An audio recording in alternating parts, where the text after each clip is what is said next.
So, as another WNBA season is coming upon us, we're at free agency. And here we are again talking about changes and issues with the WNBA. Now, if you've been following the trades and the news and the posts and everything as far as the WNBA, you saw that Brianna Stewart tweeted about chartered flights. That is something that she believes the WNBA should have.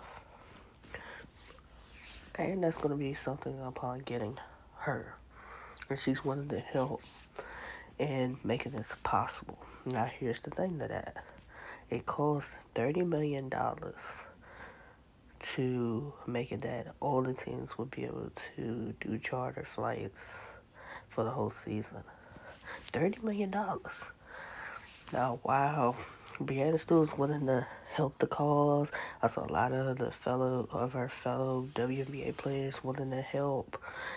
John Morant said that he count him in. It's still gonna come down to Kathy Inkberg, Kathy, and making these decisions and seeing what the budget is. Now, the obvious thing is that revenue-wise, the WNBA does not pull in the same type of money that the NBA pulls in. We know we don't have the same type of sponsorship or viewership of the NBA. So, charter flights, I think they should have it because to try to cram a WNBA player that's every bit of 6 foot and taller on a regular flight, they're uncomfortable. It's not fair to them. Cancel flights, issues with flights, sleeping in the airport, arriving late, not being able to really sleep, having to practice, and hurry up and go to a game. That was some of the issues last year. Still waiting on expansion as far as the WNBA for more teams. Kathy did say that they are working on an expansion plan. We just don't know exactly what year that's going to kick in because the problem comes, even with the WNBA draft, you only have 144 players in the league. 144 players in the league. Most teams are only going, 10 players most likely on the roster. The most you can have is 12. If you did expansion and had more teams, maybe the rosters would be able to go up to maybe at least 14 on the roster. So that's an issue. Even for the prospects that are going in the WNBA draft, you had a lot of top players that got drafted but didn't make rosters. You have a lot of star players that aren't on rosters that basically they're in and out the league.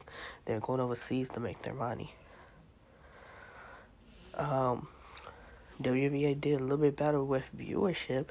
You were able to watch some games on Twitter, Facebook, Amazon Prime.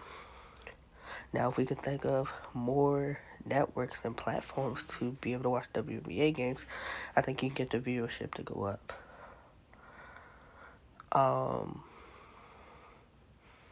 I just think that the Kathy and the people of the WNBA just need to figure out some things. Maybe you cut money in certain other areas that you guys can figure out about these chartered flights. The players need to be healthy and secure and everything like that when it comes to being able to fly and being able to play. It's nothing worse than having to go play a game and you really didn't get the rest. A lot of the players talked about that during the season.